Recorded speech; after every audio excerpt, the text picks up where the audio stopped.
ముందుగా ఆమోదించబడ్డ అజెండా విషయాలన్నింటినీ కూడా పక్కన పెట్టి కోట్లాది మంది హిందువుల మనోభావాల్ని గౌరవిస్తూ కలియుగ ప్రత్యక్ష దైవంగా భావించే ఏడుకొండలవాణి సన్నిధిలో జరిగిన మహాపాపం గురించి సిబిఐ ఇచ్చిన రిపోర్ట్ మీద ముఖ్యమంత్రి గారు కేబినెట్ సమావేశం 3.5 గంటల పాటు సుదీర్ఘంగా చర్చించి హిందువుల మనోభావాలను కాపాడటానికి ఏడుకొండలవాణి పవిత్రతను కాపాడటానికి సిబిఐ ఇచ్చిన రిపోర్ట్ మీద ఎటువంటి యాక్షన్స్ తీసుకోవాలని చెప్పేసి చర్చ జరగడం జరిగింది. మన ముఖ్యంగా అందరు మంత్రులు, ప్రత్యేకంగా డిప్యూటీ సీఎం పవన్ కళ్యాణ్ గారు వారి అభిప్రాయాల్ని వారు కూడా తెలియజేయటం జరిగింది. మరి ఆ విషయాల గురించి, తీసుకోబోయే చర్యల గురించి ఆ సహచర మంత్రులు కేశవ్ గారు, మనోహర్ గారు, సత్యప్రసాద్ గారు కూడా ఇంకా డీటెయిల్గా వివరిస్తారు.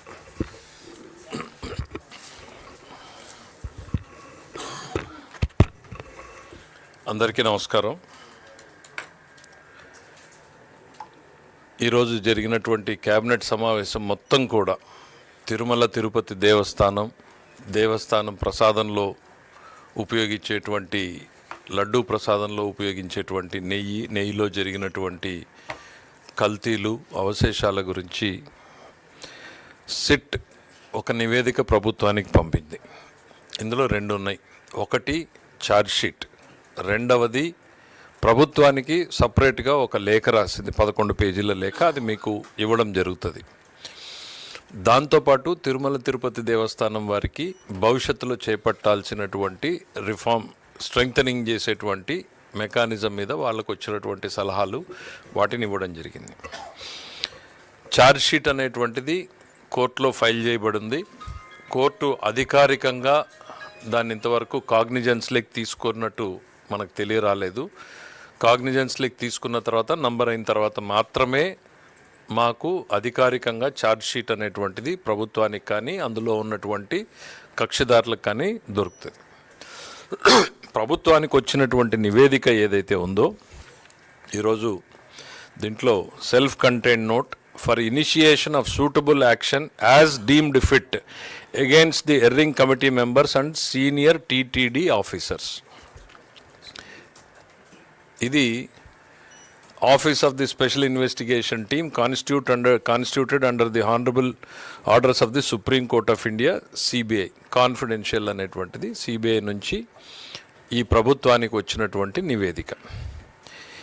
ఈ నివేదికని ఈరోజు కేబినెట్ ముందు పెట్టడం జరిగింది.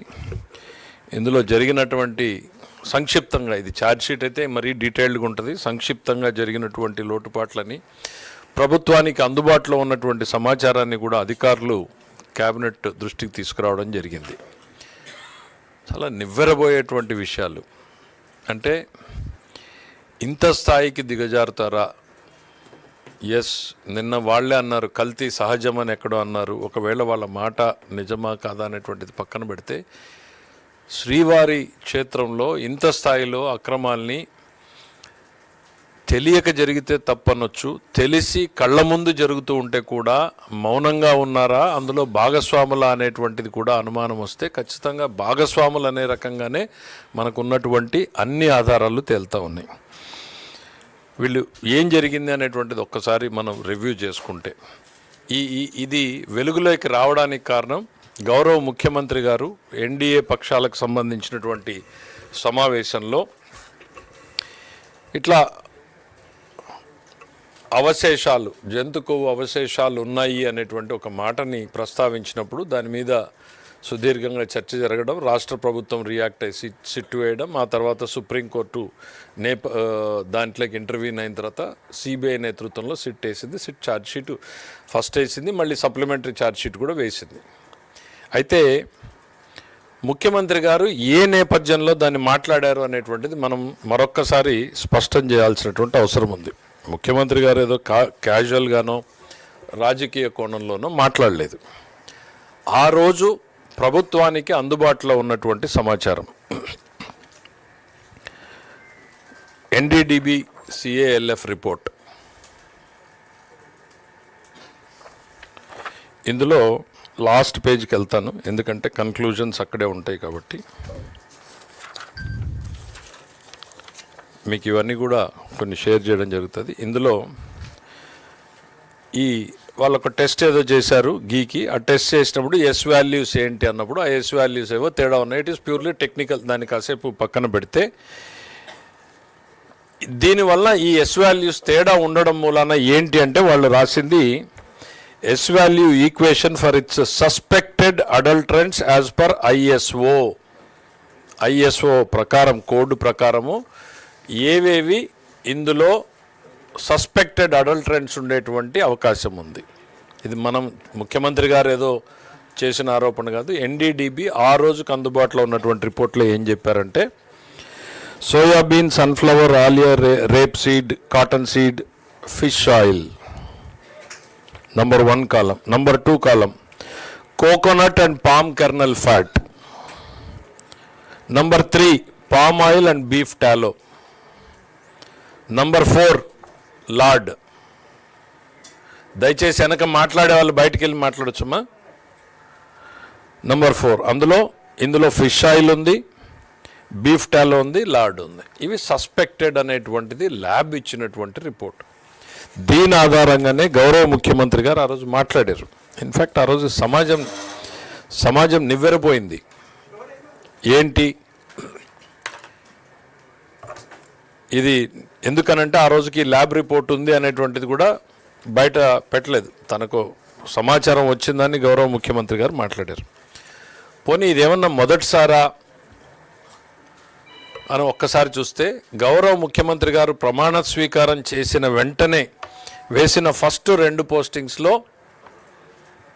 ఒక పోస్టింగు తిరుమల తిరుపతి దేవస్థానం ఎగ్జిక్యూటివ్ ఆఫీసర్గా శ్యామలరావు గారిని నియమించడం, ప్రక్షాళనని మొదలుపెట్టు అని చెప్పడం. ఆ ప్రక్షాళన ప్రక్రియలో భాగంగా శాంపుల్స్ పోయినప్పుడు ఇందులోకి వెలుగులోకి వచ్చింది. వెలుగులోకి వచ్చిన అంశాన్ని దాచాలా, ముఖ్యమంత్రిగా ప్రజల ముందు పెట్టాలా, అదే ఆయన చేశారు. ఇది గతంలో ఏం జరిగింది అనేటువంటి చూస్తే 2022 3/8/2022న సిఎఫ్టిఆర్ఐ అంటే గత ప్రభుత్వ హయాంలో CFTRI central food technological research ఇన్స్టిట్యూట్కి సేమ్ శాంపిల్స్ అప్పుడున్నటువంటి ఈఓ గారు పంపించడం జరిగింది. అందులో కూడా ఈ బెటాసిస్టోస్టెరాల్ అనేటువంటిది పాజిటివ్ వచ్చింది అని. అంటే దాదాపు ఇప్పుడు టెస్ట్ రిపోర్ట్లో ఏవైతే అందులో కన్క్లూజన్స్ ఏమి ఇచ్చారనేటువంటిది మనకు తెలీదు. బెటాసిస్టోస్టెరాల్ ఏదైతే ఉందో దాని మీద ఆ రోజు రిపోర్ట్ ఇచ్చింది. 2022లో రిపోర్ట్ ఇస్తే దాన్ని తొక్కిపెట్టి దాన్ని సరిదిద్దేటువంటి చర్యలు తీసుకోకపోగా దాన్ని కొనసాగిస్తూ మరింత విస్తృతపరిచే రకంగా ఆ రోజు ఉన్నటువంటి బోర్డు చైర్మన్ గారు కావచ్చు, కొంతమంది అధికారులు కావచ్చు, అందులో సభ్యులకు పాత్ర ఉంది అనేటువంటిది స్పష్టంగా తేల్చి చెప్పడం జరిగింది. ఎంత మేరకు మీరు ఎట్లా అంటారు బోర్డుని అనేటువంటిది ఒకటి మాట్లాడితే, ఇందులో ఒక కన్క్లూజన్ పేరాకి చదివి వినిపిస్తాను మీకు. కన్క్లూజన్ పేరాలో ఏం చెప్పారు అనంటే, కన్క్లూజన్ పేరాలకు వచ్చే ముందు ఎందుకు బోర్డుని మీరు అనుమానిస్తున్నారు అనంటే, గతంలో చంద్రబాబు నాయుడు గారి హయాంలో ఆ రోజు ఉన్నటువంటి పాలకపక్షం బోండా ఉమామహేశ్వరరావు గారు వీళ్ళందరూ కమిటీ సభ్యులుగా నెయ్యి పర్చేజ్ కమిటీలో ప్రొక్యూర్మెంట్ని మనం జాగ్రత్తగా చేయాలి అనేటువంటి ఉద్దేశంతో అప్పటికున్నటువంటి నిబంధనల్ని మరింత కఠినతరం చేశారు. ఏమన్నారు, నెయ్యి కావాలంటే పాలు కావాలి, సో కనీసం మన రిక్వైర్మెంట్ ప్రకారం నెయ్యి కావాలి అని అంటే 4 లక్షల లీటర్ల ప్రొక్యూర్మెంట్ చేసేటువంటి సంస్థ అయ్యి ఉండాలి. దానికి సైంటిఫిక్ క్యాలిక్యులేషన్ ఉంది, 4 లక్షలు ఎందుకు వచ్చారనేది అది చాలా డీటెయిల్డ్గా రిపోర్ట్లో ఉంది.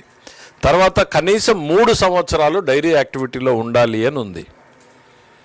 250 కోట్ల రూపాయల వాళ్ళ టర్నోవర్ ఉండాలి అనేది పెట్టారు. ఈ 3 నిబంధనల్ని పెడితే తర్వాత వచ్చినటువంటి ప్రభుత్వంలో దాన్ని ఆమోదించింది ధర్మారెడ్డి గారే ఆమోదించారు.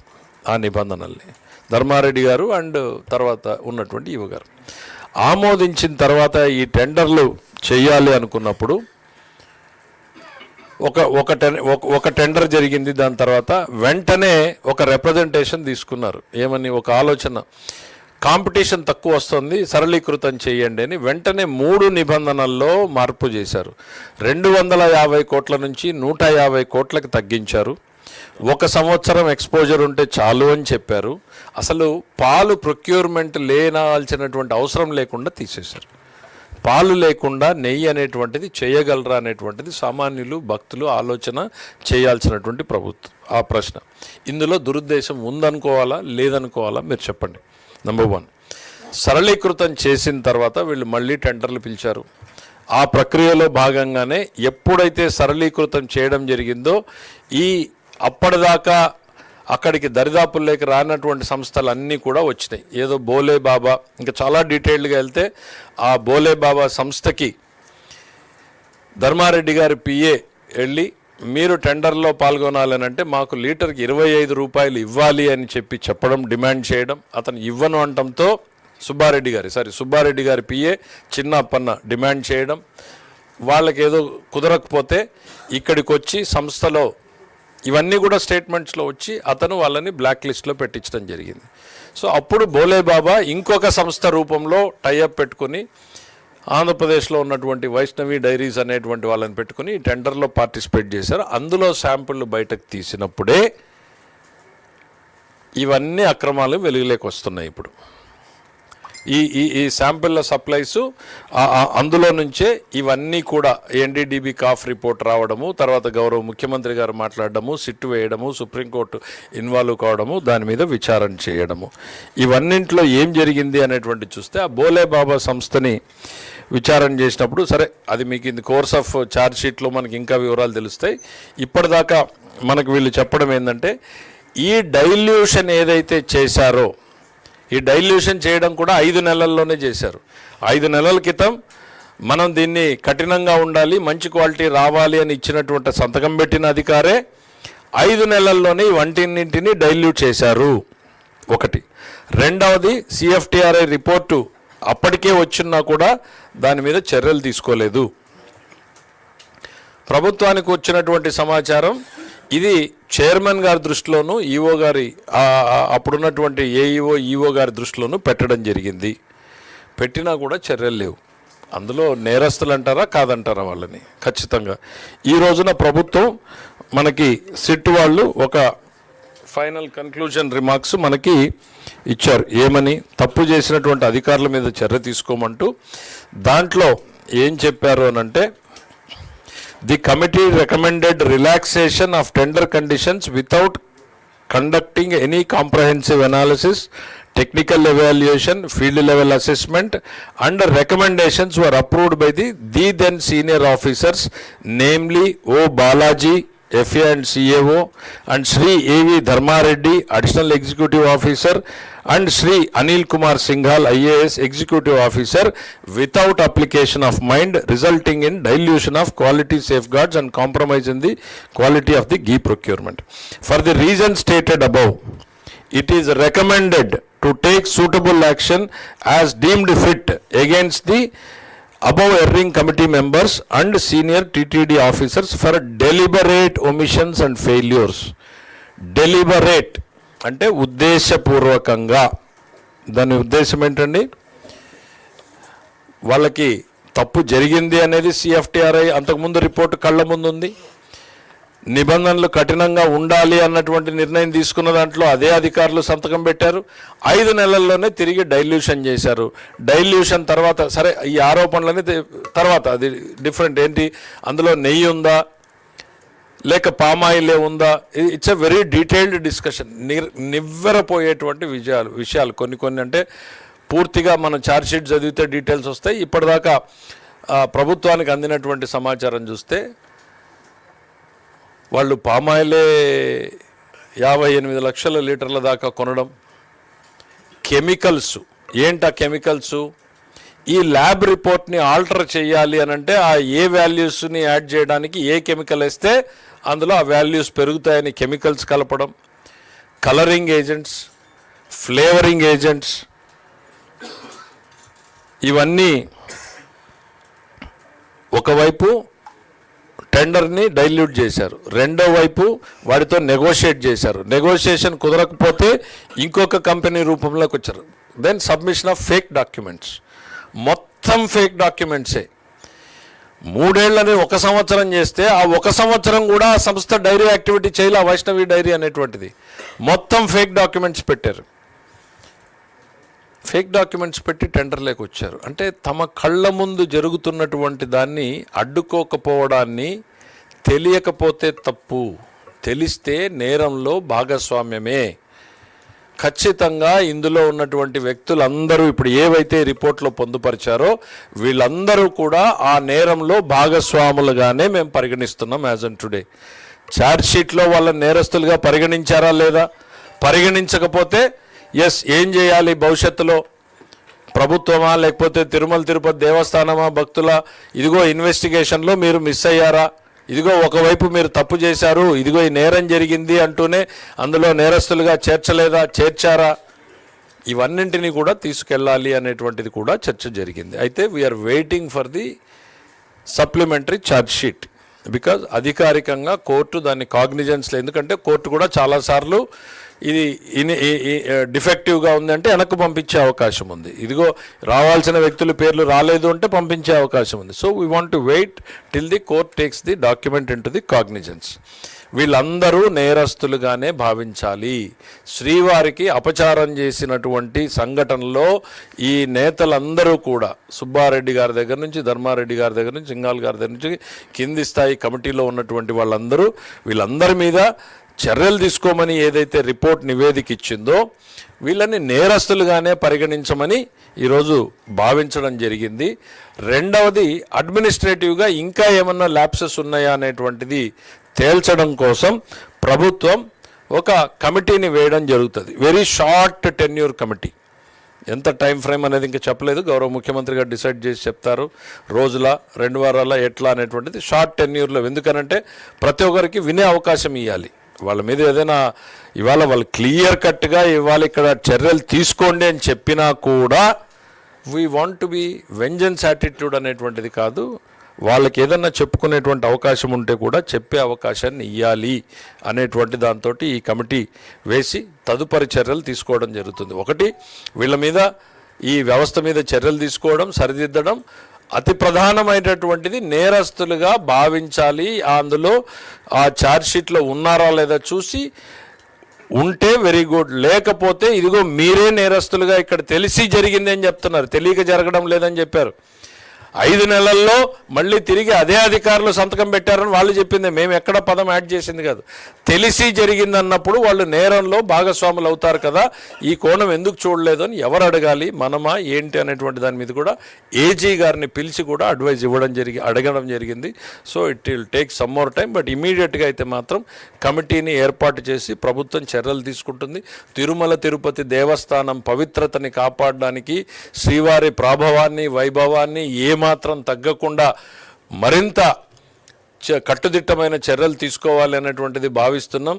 శ్రీవారిని రాజకీయాల్లోకి ఎక్కడా కూడా ఉపయోగించుకోవడానికి వీలు లేకుండా ఉండాలి. ఇప్పుడే కాదు, భవిష్యత్తులో కూడా ఎవ్వరూ కూడా రాజకీయ కోణంలో తిరుమలని కానీ శ్రీవారిని కానీ రాజకీయ కోణంలో చూడకూడదు అనేటువంటిదే ప్రభుత్వాధినేతగా గౌరవ ముఖ్యమంత్రి గారి ఆలోచన, ఉప ముఖ్యమంత్రి గారి ఆలోచన, ఎంటైర్ పార్టిసిపేట్ చేసిన క్యాబినెట్ మొత్తం అదే అభిప్రాయపడింది. ఇవాళ మేము ఈరోజు మాట్లాడుతూ ఉన్నా విధి లేనటువంటి పరిస్థితుల్లోనే మాట్లాడుతున్నాం, బాధతోనే మాట్లాడుతూ ఉన్నాం. ఇదేదో రాజకీయంలో ఒక ఎత్తుగానో లేకపోతే వాళ్ళు చేసినటువంటి చర్యల పట్ల లబ్ధి పొందాలనేటువంటి ఆలోచన ఏమాత్రం కూడా ఈ ప్రభుత్వంలో ఉన్న మాకెవరికీ కూడా లేదు. దాదాపు చాలామంది ఉన్నటువంటి వాళ్ళు శ్రీవారి భక్తులే. ఒక భక్తుడిగా ఆ మనోభావాలు ఎట్లుంటాయనేటువంటిది ప్రతి ఒక్కరూ ఫీల్ అయిన దాంతో మాట్లాడుతూ ఉన్నాం.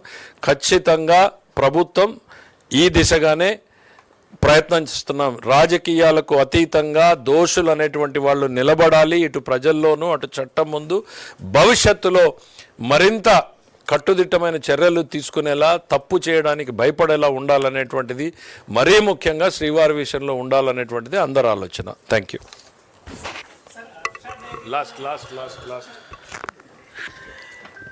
ఈరోజు జరిగిన క్యాబినెట్ సమావేశంలో గౌరవ ముఖ్యమంత్రి గారు అందించిన సమాచారం, అదేవిధంగా ఈ సమస్య పైన గౌరవ ఉప ముఖ్యమంత్రి గారు పవన్ కళ్యాణ్ గారు రాష్ట్ర వ్యాప్తంగా భక్తులకు తెలిపే విధంగా మనం అందరం కూడా కలిసికట్టుగా ప్రజల్లోకి తీసుకెళ్ళాలి. ఈ అంశం పైన ధర్మాన్ని కాపాడాలి, దేవాలయాల పవిత్రత కాపాడాలి. అంతిమంగా ఇది రాజకీయ కోణం నుంచి కావాలని కొంతమంది దుర్మార్గంగా వ్యవహరిస్తున్నా కూడా ప్రతిఘటించే బాధ్యత కూడా మనపైనే ఉందనే విషయం ఆయన పదే పదే ప్రస్తావించారు. ఇక్కడ వెంకటేశ్వర స్వామి భక్తుల సెంటిమెంట్స్తో ముడిపడిన అంశం. ఇప్పుడే సోదరులు కేశవ్ గారు చెప్పినట్టు ఎక్కడ కక్ష సాధింపు లేకుండా పారదర్శకంగా చేసే కార్యక్రమం 100% ప్రజలకి తెలపాలనే ఉద్దేశంతో ఈరోజు ఇంత సుదీర్ఘంగా 3.5 గంటల సేపు క్యాబినెట్ సమావేశం జరిగినప్పుడు మధ్యలో గౌరవ అడ్వకేట్ జనరల్ గారిని కూడా ఆహ్వానించి ఆయన సలహా కూడా తీసుకుంటే ఉత్తమంగా ఉంటుందన్నప్పుడు క్యాబినెట్లో ఆయన్ని కూడా ప్రత్యేకంగా ఈరోజు ఆహ్వానించి సమాచారం వాస్తవాలు ఏంటి, ఏ విధంగా ప్రొసీడ్ అవ్వాలనే విషయం పైన చాలా కూలంకషంగా చర్చించాం. ఎప్పుడైతే ఎన్డీడీబీ రిపోర్ట్ ఆధారం చేసుకుని జరిగిన వాస్తవాలు మనం కప్పిపుచ్చకుండా నిజాయితీగా ప్రజల్లోకి వెళ్ళాలని ముఖ్యమంత్రి గారు భావించారో, ప్రభుత్వం తరఫున మీ అందరం కూడా కూటమిలో భాగంగా 100% ఏకీభవించి శ్రీవారి భక్తుల మనోభావాలు ఏనాడు కూడా దెబ్బతినకూడదు, వీళ్ళు భక్తుల మనోభావాలతో ఆడుకున్నారనే విషయం తీసుకెళ్ళాం. ఈరోజు క్యాబినెట్లో చర్చకు వచ్చిన అనేక అంశాలు నిజంగా చాలామందిని ఆశ్చర్యపరిచినాయి. సహచర మంత్రులందరూ కూడా ఈ విధంగా వాళ్ళు చేసిన తప్పుల్ని ప్రజల పక్షాన మేము మాట్లాడుతున్నప్పుడు, భక్తుల పక్షాన మేము మాట్లాడుతున్నప్పుడు ఎదురుదాడికి దిగి రాష్ట్రంలో ఏదో విధంగా సమస్యలు సృష్టించడానికి చూస్తున్న ఆ పార్టీ. కాబట్టి ప్రభుత్వం నుంచి గౌరవ ముఖ్యమంత్రి గారు, అదేవిధంగా గౌరవ ఉప ముఖ్యమంత్రి గారు చాలా స్పష్టంగా ఈ అంశం పైన కూలంకుషంగా చర్చించి ఫేజ్ బై ఫేజ్ మనం ప్రజల్లోకి ఎట్టి పరిస్థితుల్లో కూడా వీళ్ళు చేసిన ఈ దుర్మార్గాల్ని ఎక్స్పోజ్ చేయాల్సిన బాధ్యత మన పైన ఉంది. ఒక చిన్న ఉదాహరణ మీకు చెప్తాను. ఎప్పుడైతే రిపోర్ట్ వచ్చిందో 2022లో అది మొట్టమొదటిసారి రిపోర్ట్ వచ్చింది. రిపోర్ట్ వచ్చిన తర్వాత ఏనాడు కూడా వాళ్ళు మరొకసారి ఆ ఘీ శాంపిల్స్ని టెస్ట్కి పంపించలేదు. ఎందుకంటే అసలు ఒక చుక్క ఘీ కూడా లేదా ఘీలో చుక్క నెయ్యి కూడా లేని ఆ నెయ్యిని వీళ్ళు ఎవరికి పంపిస్తారు శాంపిల్స్కి? ఏనాడు కూడా పంపించలేదు. అదే మన కూటమి ప్రభుత్వం వచ్చిన తర్వాత ఇప్పటి వరకు దాదాపు 12 నుంచి 15 సార్లు ఈ ల్యాబ్ టెస్టింగ్కి పంపించి ఎప్పటికప్పుడు నాణ్యత లోపం లేకుండా ఉండే విధంగా జాగ్రత్తలు తీసుకుంటున్నాం. దయచేసి ఈ ప్రయత్నం భక్తులందరికీ కూడా ఏ విధంగా వీళ్ళు మన సెంటిమెంట్స్తో ఆడుకుని ఆ పవిత్రతని కాపాడే విషయంలో ఎంత కాంప్రమైజ్ అయిపోయారో తెలిసే విధంగా మీ అందరం చేస్తున్న ప్రయత్నం, దానికి ప్రతి ఒక్కరూ అర్థం చేసుకుంటారని, అదేవిధంగా రాబోయే రోజుల్లో ఈ పారదర్శకంగా చేసే ఈ ప్రక్రియలో ఎవరు ఎటువంటి తప్పులు చేసినా కూడా కఠినంగా వాళ్ళపైన చర్యలు తీసుకోవాల్సిన అవసరం, బాధ్యత కూడా ఉంది. కాబట్టి రాష్ట్ర కేబినెట్ ఈ రోజున ఆ విధంగా గౌరవ ముఖ్యమంత్రి గారి నేతృత్వంలో ఆ నిర్ణయాలు తీసుకుని ముందుకెళ్ళాం.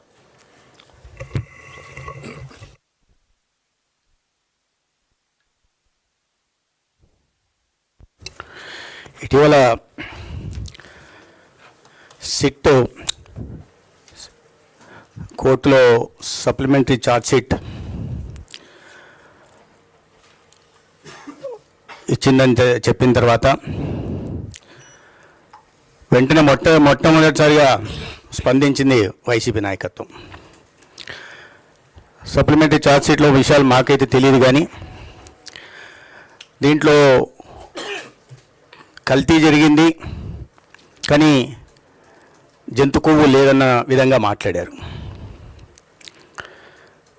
అంటే కల్తీ జరిగిందన్న విషయాన్ని ఒప్పుకుంటున్నారు. చంద్రబాబు నాయుడు గారు అప్పుడు ఎన్డీడీబీ రిపోర్ట్ని ఆధారంగా చేసుకొని ఆ రిపోర్ట్లో ఉన్న అంశాలనే వారు ఆనాడు ప్రస్తావించడం జరిగింది.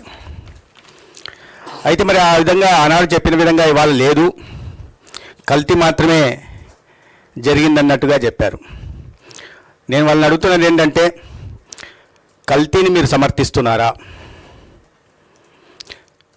కోట్లాది మంది భక్తులు ఆరాధించే ప్రత్యక్ష కలియుగ దైవం వెంకటేశ్వర స్వామికి నైవేద్యంగా సమర్పించే లడ్డులో కల్తీ జరిగిందని మీరు సమర్థిస్తున్నారా, అంగీకరిస్తున్నారా?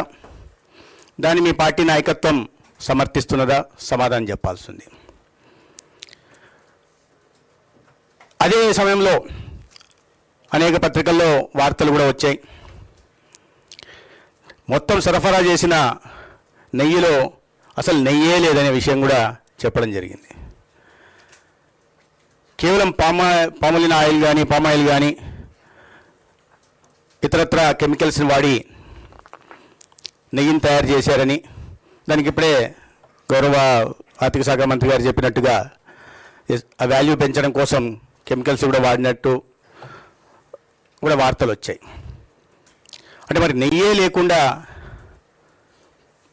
లడ్డూలు ఎలా తయారు చేశారో కూడా సమాధానం చెప్పాల్సి ఉంది.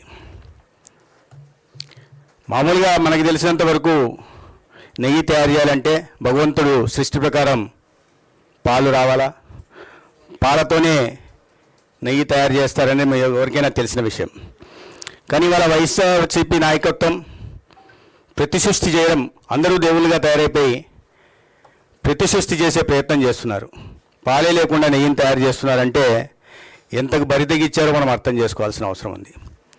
మరి ఆ మాట వాస్తవమైనప్పుడు ఈ మాట కూడా వాస్తవం గల సప్లిమెంటరీ ఛార్జ్ షీట్లో సిబిఐ ఏం వేసిందనే విషయం వస్తే దాంట్లో అసలు నెయ్యి ఉందా, చుక్క నెయ్యి ఉందా లేదా అనే విషయం కూడా తెలియాల్సి వస్తుంది. తెలిసినప్పుడు మాత్రం ఖచ్చితంగా బాధ్యత వహించాల్సి అంటూ ఉంటుంది. దీంట్లో ఇది కేవలం అవినీతికి 250 కోట్ల ఇవన్నీ చేయడానికి ప్రధాన కారణం ఏంటంటే దీంట్లో అవినీతి. 250 కోట్ల అవినీతికి పాల్పడే క్రమంలో ప్రపంచవ్యాప్తంగా ఉంటున్న కోట్లాది మంది ప్రజల మనోభావాల్ని దెబ్బతీసే ప్రయత్నం చేశారు.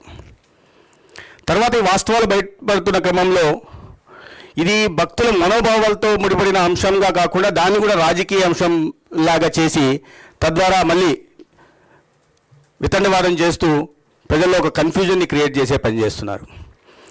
మీరు ఈ పార్టీ చరిత్రను చూస్తే ఏనాడు ఆలయ పవిత్రతను కాపాడే ప్రయత్నం చేయలే విషయం మనకు అర్థమవుతుంది. అనేక అంశాలు దీంట్లో ఉన్నాయి. మీరు గతంలో చూస్తే ఒకసారి చరిత్రలోకి వెళ్తే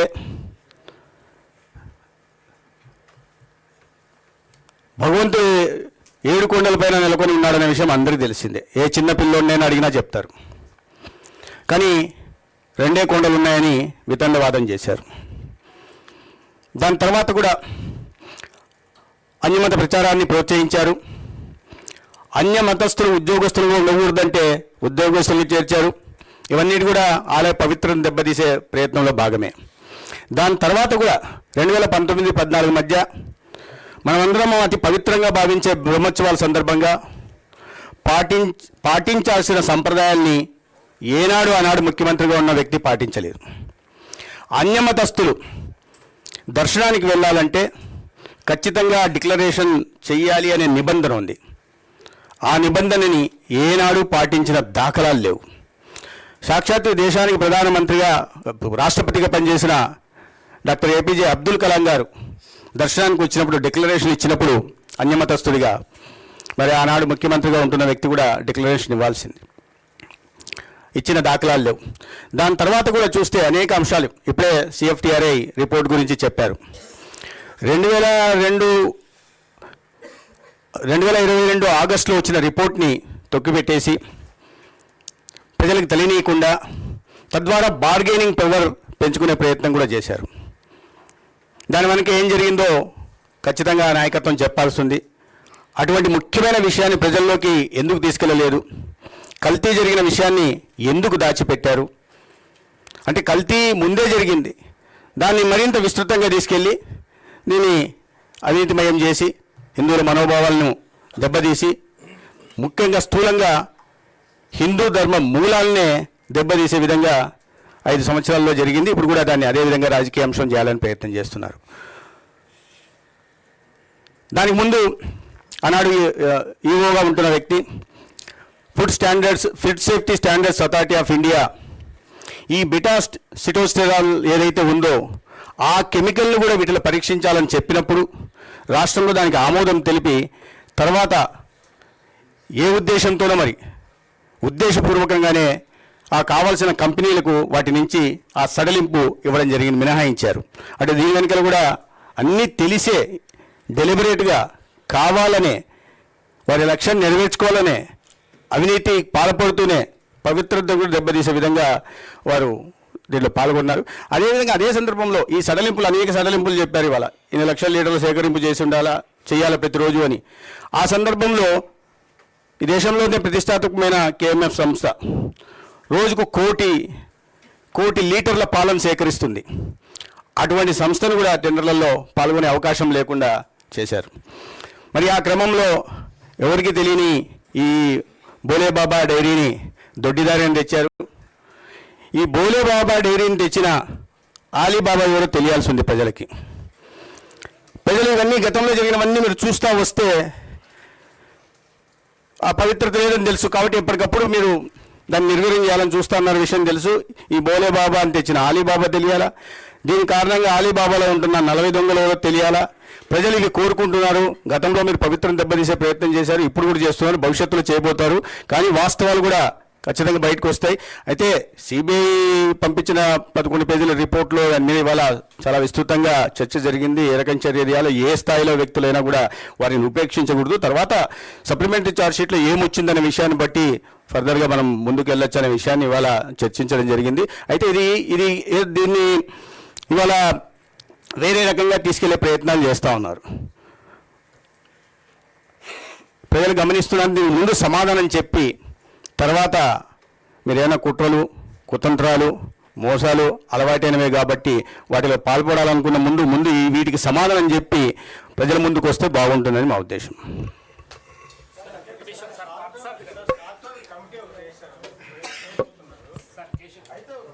అన్నీ విని ఒకేసారి.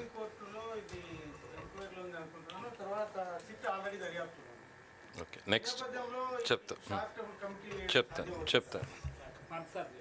సార్, ఆ రోజు పర్చేస్ కమిటీలో మీరు మెంబర్గా ఉన్నారు, ఎందుకు మీరు అడ్డుకునే ప్రయత్నం చేయలేదు? ఆయన అందరివి ఒకేసారి చెప్తాను. అది కాదు, అందరివి అడిగి అందరికీ ఒకేసారి చెప్పేస్తాను. ఓకే, ఇవాళ no you cannot decide as to answer you. No ఒక్క నిమిషం దయచేసి, let us not get into argument. See multiple ways we want to hear. 2-3 ఒకే ప్రశ్నలు వేస్తే ఒకేసారి చెప్తాం. దయచేసి ఇది సీరియస్ అంశం, చాలా సున్నితమైనటువంటి అంశం.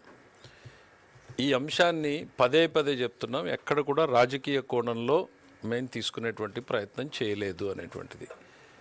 ఇందులో మిత్రులు అడుగుతున్నారు, ఏంటి సుప్రీంకోర్టు ఉంది కదా, సిట్ ఉంది కదా, మరి కమిటీ ఎందుకు అనేది.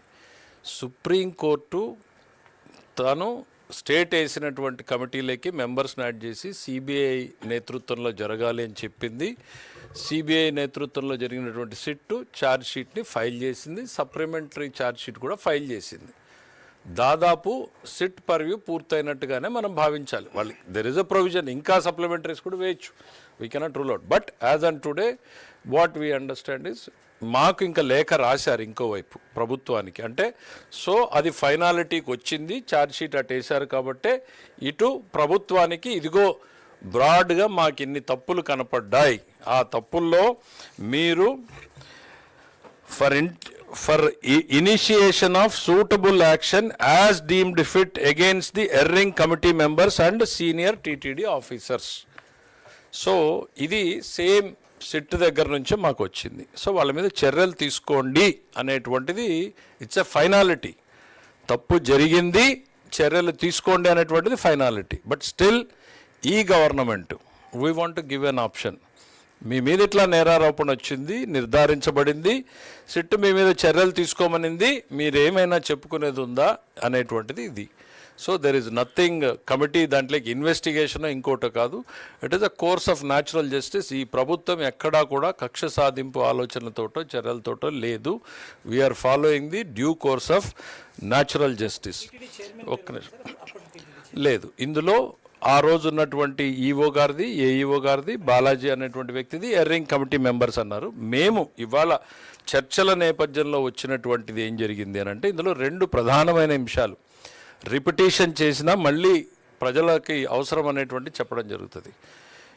ఆ రోజు ఏఈఓగా ఉన్నటువంటి ధర్మారెడ్డి గారే మొదట గత ప్రభుత్వం ఇచ్చిపోయినటువంటి నిబంధనల్ని కఠినతరం చేస్తూ సంతకం పెట్టారు.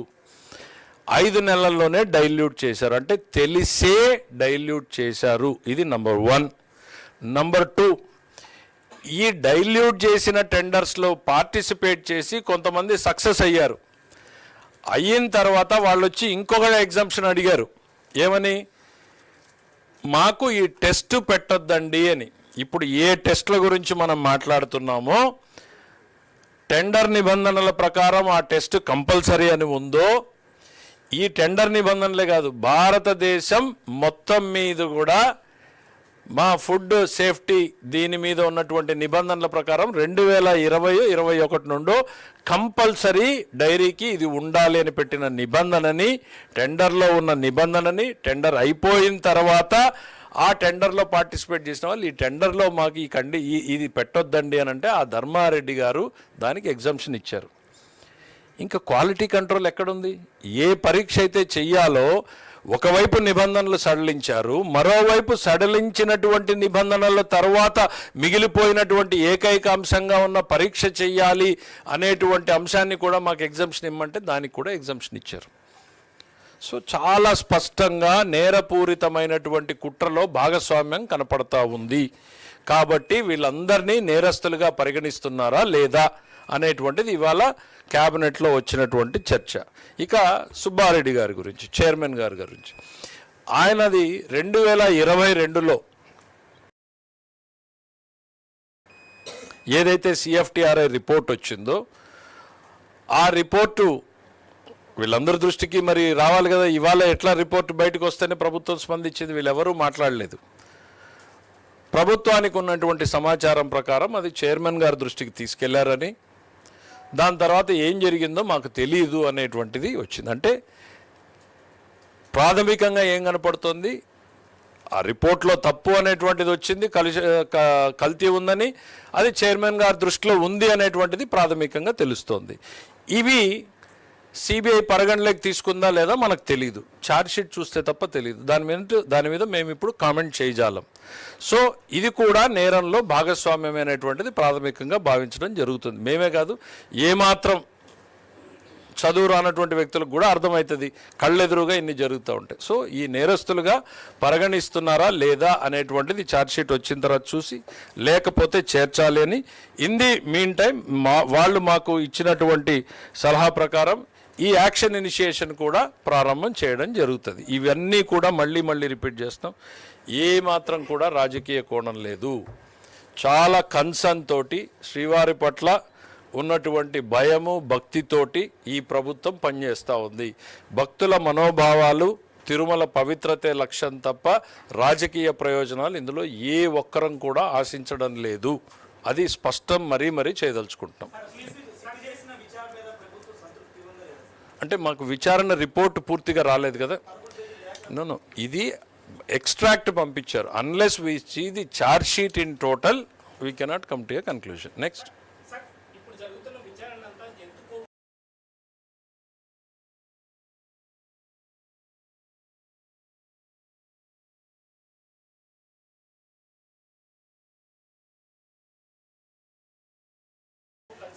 లేకపోతే వేరే పామాయిల్ కలిసి జరిగిందని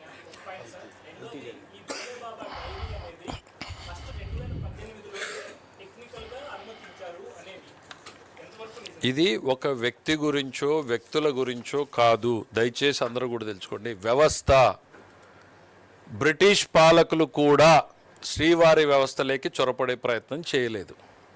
దయచేసి ఎవరన్నా తెలియకపోతే తెలుసుకునేటువంటి ప్రయత్నం చేయండి. ఎంటైర్ భారతదేశంలో ప్రతి దగ్గర చొరపడినటువంటి బ్రిటిష్ పాలకులు కూడా శ్రీవారి వ్యవస్థలోకి చొరపడే ప్రయత్నం చేయలేదు. ఆనాటికి పాలకుడిగా ఉన్నటువంటి నిజాం కూడా శ్రీవారి వైపు తిరిగి చూసేటువంటి ప్రయత్నం చేయలేదు. ఆలయ విధి విధానాల పట్ల చొరబడేటువంటి ప్రయత్నం చేయలేదు. ఆ తిరుమలకు ఉన్నటువంటి ప్రాధాన్యత అటువంటిది. మాకు ఈరోజు ఒక వ్యక్తి, ఇద్దరు వ్యక్తులు అనేటువంటిది కాదు, ఆ వ్యవస్థలో వస్తున్నటువంటి దాన్ని, ఆ సాంప్రదాయాన్ని, ఆ ప్రాభవాన్ని పునరుద్ధరించాలి అనేటువంటిది మాత్రమే మా కన్సర్న్. ఈ చిన్న చిన్న రాజకీయ కోణంలో వందల అవకాశాలు, వందల వీధి పోరాటాలు జరుగుతూ ఉంటాయి. That is a different issue. As a government we're very concerned about the Tirumala Tirupati Devasthanam అనేటువంటిది మాత్రమే చెప్తున్నాం. మీరు ఏదో బోలే బాబాది చెప్పారు. బోలే బాబా అనేది జస్ట్ ఇన్సిడెంటల్గా ఈ రోజున మనం మాట్లాడుతున్నాం. అంతకుముందు 2022లో ఇదే రిపోర్టు బయటకు వచ్చింది, దాని మీద యాక్షన్ లేదు. ఇంకెంతమంది బోలే బాబాలు తయారై ఉండేవాళ్ళో ఇవాళ మనం బయటికి తీసుకురాకపోతే. బోలే బాబాది గతంలో ఇచ్చారు అని మీరు ఏదైతే చెప్తా ఉన్నారో, ఆ రోజున నేను కూడా సోషల్ మీడియాలో చూసిన తర్వాత అసలు ఏం జరిగింది అనేటువంటి చూస్తే దెర్ ఆర్ మల్టిపుల్ టెండర్స్. టిన్స్లో చేయడం, ట్యాంకర్స్లో చేయడం, ఇంకోటి ఏపీ బేస్డ్ టెండర్స్ ఉన్నాయి. టిన్స్లో అంటే చాలా స్మాల్ క్వాంటిటీ చేస్తారు. మొత్తం టెండర్ అంతా కలిపితే కూడా 30,000 టిన్నులు అమౌంట్, 30,000 కేజీలు. ట్యాంకర్లోకి వచ్చేటప్పటికి 60 లక్షల దాకా పోతుంది. బోలే బాబా ఏప్రిల్ 2019లో పార్టిసిపేట్ చేశారు. అంటే ఏప్రిల్ 11న ఎన్నికలు ఈ రాష్ట్రానికి ప్రారంభమైనాయి. ఆ తర్వాత అధికారంలోకి వచ్చిన తర్వాత సప్లైస్ చూడాల్సినటువంటిది వారి ప్రభుత్వ హయాంలోనే జరిగింది. అది తప్పు జరిగిందా, ఒప్పు జరిగిందా, వాడు అప్పటి నుంచే దోషిగా ఉన్నాడా, వీళ్ళతో చేరిన తర్వాత దోషిగా అయ్యాడా, వీళ్ళు అతన్ని దోషిగా తయారు చేశారా, ఇవన్నీ ఛార్జ్షీట్ చూస్తే తెలుస్తాయి. నేరం అనేటువంటిది మోటివ్ ఎక్కడ మొదలైంది, ఎవరు దాన్ని ఆ కాన్స్పిరసీని మొదలుపెట్టారు, ఇవన్నీ మనం ఛార్జ్షీట్ చూడాలి. బోలే బాబాది మీరు హర్ష్ డైరీ ఏదైతే చెప్తా ఉన్నారో ఏప్రిల్ అంటే ఎన్నికలు ప్రారంభమైనప్పుడు టెండర్ ప్రక్రియ అయ్యింది. సప్లైస్ ఎప్పుడో తర్వాత అయ్యి ఉంటాయి, వారి ప్రభుత్వంలోనే అయ్యింది. 2018లోనే అప్పుడు గవర్నమెంట్లో ఉన్నప్పుడే ఆ ప్లాంట్ను సందర్శించి టెక్నికల్గా అనుమతించారు. అది ఒక తీర్మానం కూడా ఉంది సార్. నేను మీకు అధికారికంగా ఇవాళ చెప్తా ఉన్నా, ప్లాంట్ని అధికారికంగా పర్మిట్ చేశారా, టిన్ సప్లైస్కి ఏమున్నాయి అనేటువంటిది కావాల్స్తే మీకు డీటెయిల్డ్గా వాళ్ళతో పెట్టిస్తాను. నా దగ్గర ఉన్న ప్రాథమిక సమాచారం ఏప్రిల్లో వాళ్ళకి టెండర్స్ జరిగాయి. ఏప్రిల్కి ఈ రాష్ట్రం ఎన్నికల్లో ఉంది. ఎప్పుడు కూడా సప్లైస్లో ఏం జరిగింది, మీకు క్వాలిటీ నెయ్యి వచ్చిందా లేదా, that is the crux of the issue. ఏ ఒక్కటి కూడా మేము చెప్తున్నాం, ఇది వ్యక్తులకు ఎగనెస్ట్గా పోతున్న ప్రక్రియ కాదు. పదే పదే చెప్తున్నాం, శ్రీవారి వ్యవస్థని ఇంప్రూవ్ చేయాలనేటువంటిది మా లక్ష్యం. ఎనీథింగ్ మీ ఒక్కరికి ఆన్సర్ చేయడానికి కాదున్నది. మీరు ఎక్కడి నుంచి ఓకే, అర్థమైంది. సాక్షి పేపరా? Okay, we will answer separate. Okay, ఇవాళ శ్రీవారి వ్యవస్థని రాజకీయ కోణంలో వాడుకోవద్దండి. మిత్రులకు కూడా సలహా చెప్తున్నాను నేను. శ్రీవారి వ్యవస్థని రాజకీయ కోణంలో వాడుకునేటువంటి ప్రయత్నం చేయొద్దండి. ఆ వైభవాన్ని, ప్రాభవాన్ని తిరిగి తీసుకురావడానికి ఈ ప్రభుత్వం కట్టుబడి ఉంది. దోషులు ప్రజల ముందు, చట్టం ముందు నిలబడాలి అనేటువంటిది ఈ రెండు నిర్ణయాలని ఇవాళ కేబినెట్ తీసుకుంది. ఎంక్వైరీ అనేటువంటిది ఇనిషియేట్ చేయబడుతుంది. డ్యూ ఆపర్చునిటీ ఇచ్చిన తర్వాత అప్రాపరేట్ డెసిషన్స్ తీసుకోవడం జరుగుతుంది. రెండవది ఛార్జ్ షీట్ వచ్చిన తర్వాత నెక్స్ట్ కోర్స్ ఆఫ్ యాక్షన్ ఏంటి, వీళ్ళు నేరస్తులా కాదా, నేరస్తులు కాకపోవడానికి కారణం ఏంటి, అయ్యేదానికి ఉన్న అవకాశాలు ఏంటి పరిశీలించడం జరుగుతుంది. Thank you.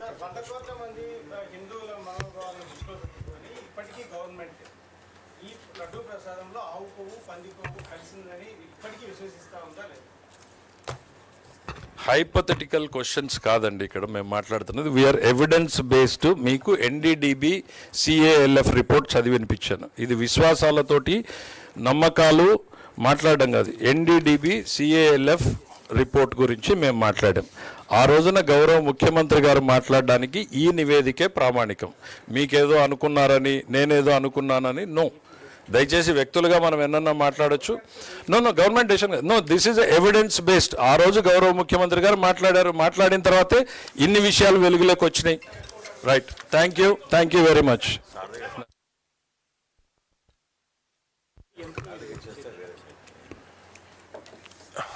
నేను ఆ రోజు పర్చేజ్ కమిటీలో ఉన్న మాట వాస్తవమే.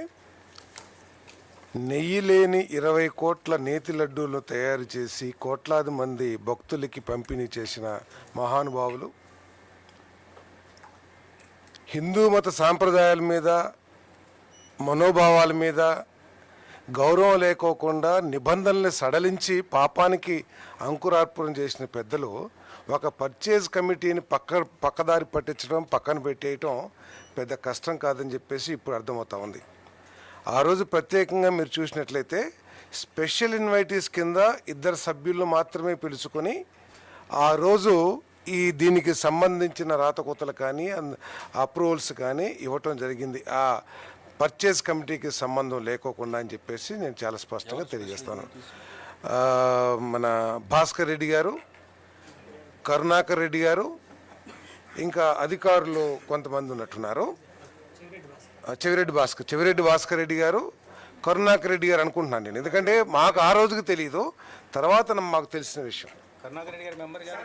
కరుణాకర్ రెడ్డి గారు పర్చేజ్ కమిటీ మెంబర్ కాదు, స్పెషల్ ఇన్వైటీగా వచ్చినట్టు.